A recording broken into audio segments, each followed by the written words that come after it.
O debate hoje, ah, vamos analisar um material que propõe um método, eu diria, bastante ousado. A ideia é alterar a realidade através da reprogramação do subconsciente. O texto O Segredo do Subconsciente descreve um sistema que usa mensagens subliminares auditivas para em teoria substituir crenças que nos limitam por padrões positivos. A promessa é de uma transformação completa para o sucesso. E a nossa discussão, então, vai girar em torno de uma questão bem central, né? Essa ideia de reprogramação mental, do jeito que é descrita, representa um mecanismo eficaz com uma base neurobiológica real? Ou é, na verdade, uma interpretação que simplifica demais a complexidade da mente humana e de como a realidade se forma? Exato.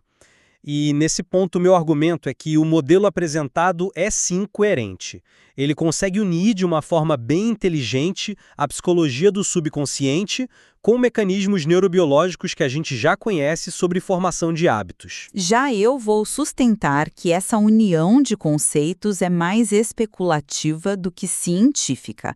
O modelo conecta ideias de campos muito diferentes, mas, assim, sem uma comprovação rigorosa da relação de causa e efeito entre ouvir mensagens subliminares e provocar mudanças neurológicas e existenciais tão profundas. Certo. Então, vamos lá. Para começar, vamos delinear o modelo. O material divide a mente em três partes. O consciente, que é a nossa mente analítica, né? A que escolhe e julga. O inconsciente, que funciona como um grande arquivo de memórias brutas. E o subconsciente, que é a peça-chave aqui. Ele é descrito como o criador da realidade exterior.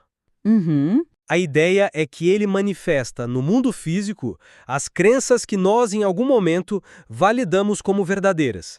O exemplo clássico que o texto dá é o seguinte: se alguém tem a crença de que amar é sofrer, o subconsciente vai, de alguma forma, orquestrar situações para que os relacionamentos dessa pessoa sejam pautados pelo sofrimento. A proposta para mudar isso é a reprogramação com mensagens subliminares auditivas.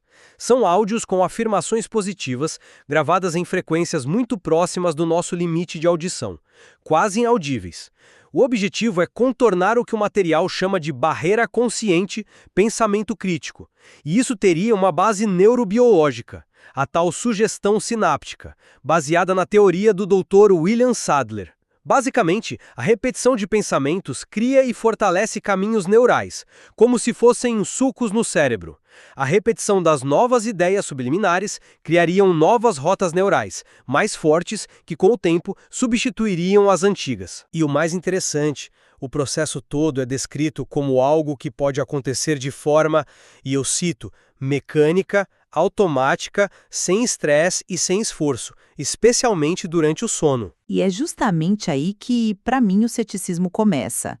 Eu não discordo de todos os princípios. É claro que a mente opera em diferentes níveis e que a repetição é a base da formação de hábitos. Isso é psicologia básica, certo?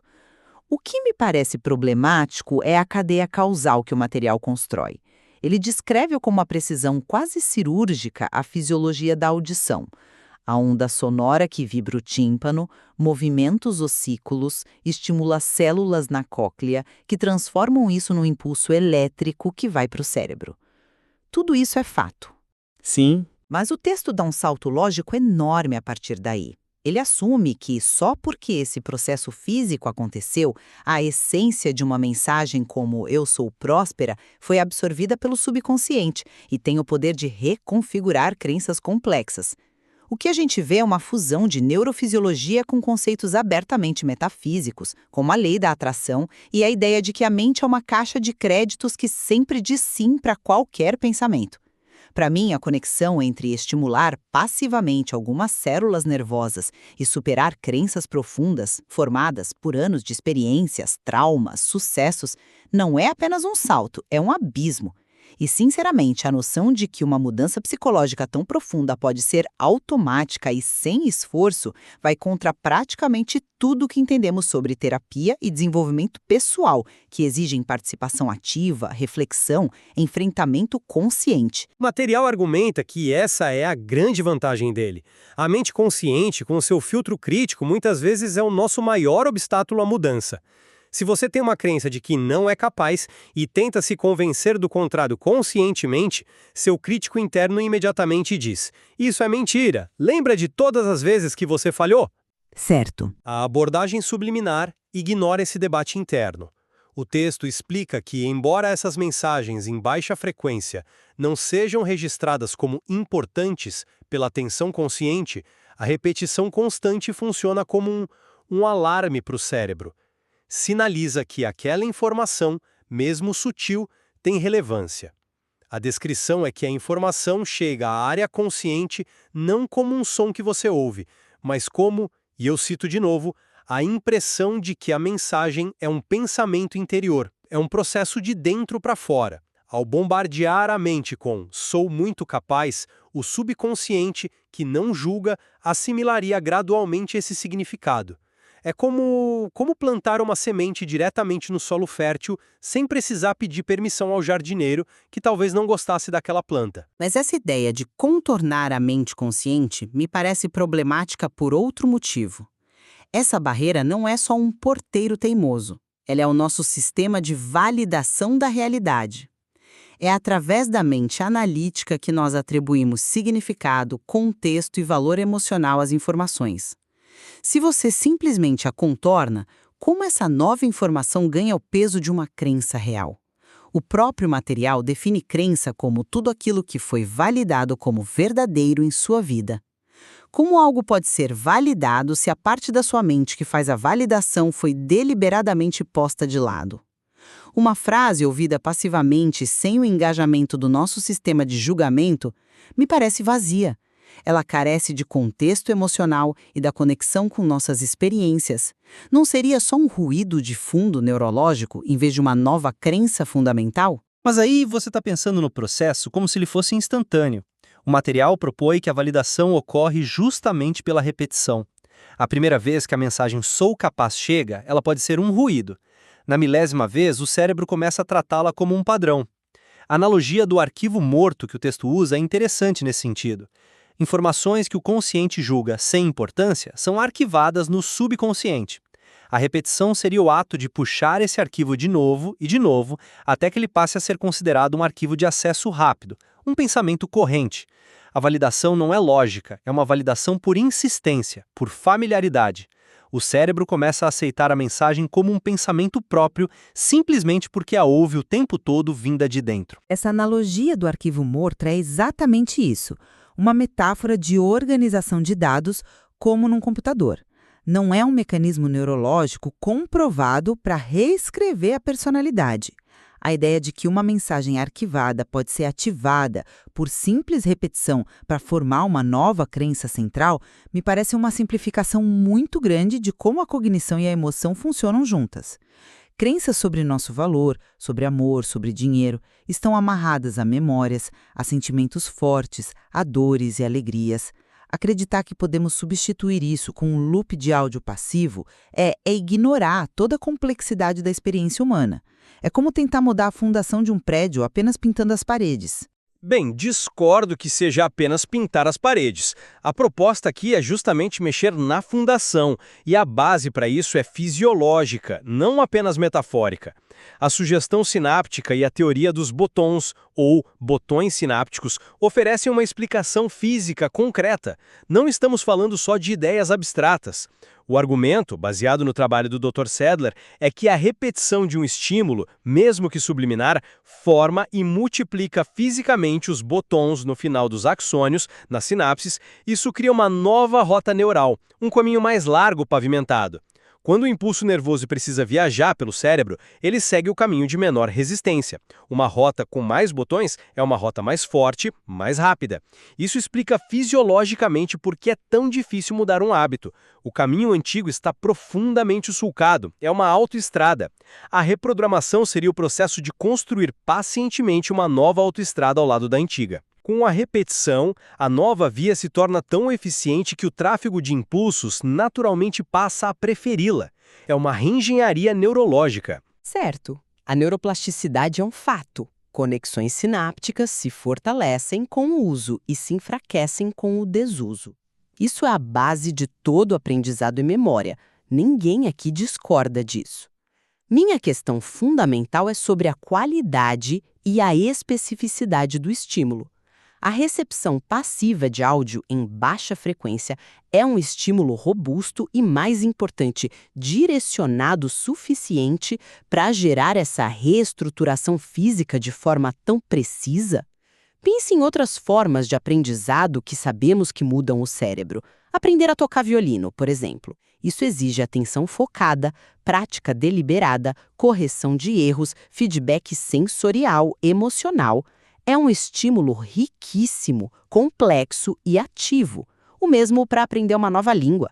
Como um estímulo tão pobre em contexto como a audição passiva de uma frase pode competir com isso? Porque o objetivo não é aprender uma habilidade complexa e consciente como tocar violino. É mudar uma crença de fundo, um programa que roda em segundo plano. O estímulo não precisa ser rico, ele precisa ser persistente. É como a gota d'água que fura a pedra, sabe? Não é pela força, é pela constância. O cérebro é uma máquina de reconhecer padrões. Se um padrão, mesmo sutil, é apresentado dezenas de milhares de vezes, o cérebro vai, por uma questão de eficiência, se adaptar a ele. A rota neural se fortalece não pela intensidade do estímulo, mas pela sua frequência avassaladora. Mas como o cérebro sabe qual rota fortalecer? Essa é a questão da especificidade. Como um estímulo auditivo subliminar se traduz em um comando neural específico para formar mais botões nesta via que codifica a crença abstrata sobre merecimento financeiro e não em outra qualquer? O material não estabelece essa ponte. Ele postula que acontece, mas não explica o mecanismo de tradução entre o som e a reconfiguração sináptica para uma crença específica. Parece-me que falta uma peça fundamental no quebra-cabeça. É fácil dizer que a repetição muda o cérebro, mas é muito mais difícil demonstrar como um estímulo tão genérico pode promover uma mudança tão específica e profunda na nossa autoimagem. Eu acredito que a ponte entre o interno e o externo é onde o modelo mostra sua maior força. Ele não para na neurociência, ele a integra a um sistema maior. A reprogramação interna, essa mudança nos caminhos neurais, seria a causa direta da mudança na realidade externa. E isso operaria através do que o material chama de lei da atração. Semelhantes se atraem. Ao mudar seu padrão dominante de pensamento e sentimento, você muda sua vibração, que podemos entender como seu estado emocional e mental padrão e, como consequência, atrai experiências, pessoas e circunstâncias que ressoam com essa nova frequência. E o modelo reconhece que isso não é tão simples. Para a nova programação funcionar, o material introduz conceitos auxiliares que são cruciais, como o perdão e a lei do vácuo. A ideia é que você precisa primeiro limpar o subconsciente de mágoas e culpas, porque dois corpos não ocupam o mesmo espaço. Guardar sentimentos ruins ou até objetos inúteis enviam uma mensagem de falta e carência ao universo, bloqueando o fluxo da prosperidade. Ou seja, primeiro você prepara o terreno. Limpa as ervas daninhas para depois plantar a nova semente. A mudança externa é vista como um reflexo inevitável da nova ordem interna. E é exatamente nesse ponto que, para mim, o argumento desmorona. Há um salto categórico aqui. Saímos de uma discussão que tentava se ancorar na neurofisiologia audição, sinapses, botões, e mergulhamos de cabeça numa lei universal metafísica, a lei da atração, sem nenhuma ponte empírica que conecte as duas coisas. A conversa muda de impulsos elétricos no nervo coclear para vibrações que alteram a realidade material.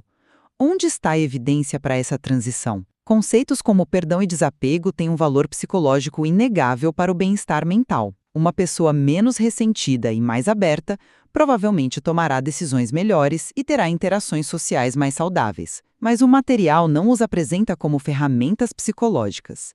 Eles os descrevem como pré-condições mecânicas para que o universo responda. A realidade externa é um produto de ações concretas, sistemas sociais complexos, fatores econômicos, o acaso, as ações de bilhões de outras pessoas. Reduzir tudo isso apenas à vibração dos pensamentos de um indivíduo, mesmo que esses pensamentos tenham sido reprogramados, é ignorar a vasta e inegável complexidade do mundo.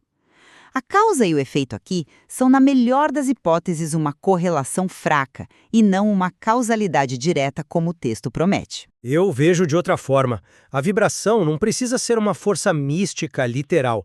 Pode ser uma metáfora para o nosso estado de ser. Uma pessoa que reprogramou a crença de eu não sou capaz para eu sou capaz não vai magicamente receber uma promoção. Ela vai começar a agir de forma diferente, vai se voluntariar para projetos, vai falar com mais confiança em reuniões, vai buscar novas oportunidades. São essas ações, nascidas da nova crença interna, que criam a nova realidade externa. A lei da atração, nesse contexto, não é sobre o universo te entregando coisas, mas sobre você se tornar a pessoa que vai atrás e consegue essas coisas. A mudança interna precede e causa mudança na ação, que, por sua vez, causa mudança no resultado. A reprogramação seria o primeiro dominó dessa longa cadeia. A psicologia cognitivo-comportamental trabalha exatamente com isso. Mudar padrões de pensamento para mudar padrões de comportamento. Mas não é isso que o texto diz. Ele fala explicitamente de atrair realidades e de leis universais que respondem a vibrações. Ele mistura uma proposta de autoajuda psicológica com uma cosmologia metafísica. E, ao fazer isso, enfraquece a parte potencialmente útil, a de que nossos pensamentos influenciam nossas ações, com promessas grandiosas e sem fundamento de que nossos pensamentos, por si sós, moldam o universo. Isso cria uma expectativa irreal e, pior, pode levar à culpa. Se algo dá errado, a culpa é da sua vibração e não de fatores externos que estão fora do seu controle. No final das contas, o que me parece poderoso nesse modelo, mesmo que seja ambicioso, é que ele oferece um framework que tenta conectar tudo. Ele não separa a mente do cérebro, nem o cérebro da nossa realidade diária. Ele propõe que, usando uma tecnologia de áudio para aplicar princípios de neuroplasticidade, é possível acessar e reescrever as crenças fundamentais do subconsciente, que, por sua vez, são a matriz que molda a nossa experiência de vida. É uma tentativa de criar uma teoria unificada da mudança pessoal, que vai da sinapse ao extrato bancário. E, para concluir meu ponto de vista, embora os conceitos de pensamento positivo e a incrível capacidade do cérebro de mudar a neuroplasticidade sejam válidos e poderosos, o mecanismo específico proposto aqui, a reprogramação passiva via áudio subliminar, simplifica drasticamente a complexidade da cognição, da emoção e da mudança de comportamento. A mistura de uma descrição técnica, quase de livro didático da neurociência, com princípios metafísicos, cria uma narrativa muito atraente, eu admito. Mas, ao meu ver, essa narrativa carece do rigor causal e das evidências empíricas que justificariam suas promessas mais espetaculares. Apesar de nossas divergências claras sobre o mecanismo e sua validade, acho que nossa discussão revela algo em que concordamos: a profunda e inegável conexão entre nossas crenças internas e a forma como vivemos nossa vida externa. Se o que pensamos sobre nós mesmos e sobre o mundo de fato tem um impacto tão grande... Exatamente. Independentemente de um método proposto ser uma ferramenta de engenharia neurológica ou apenas uma metáfora elaborada, o material nos força a fazer uma pergunta importante. Quais são os programas que estão rodando no nosso subconsciente? O convite para examinar o poder dos nossos padrões de pensamento e considerar que a mudança é possível, seja por qual caminho for, é um tema que, por si só, sempre vai justificar uma exploração mais aprofundada.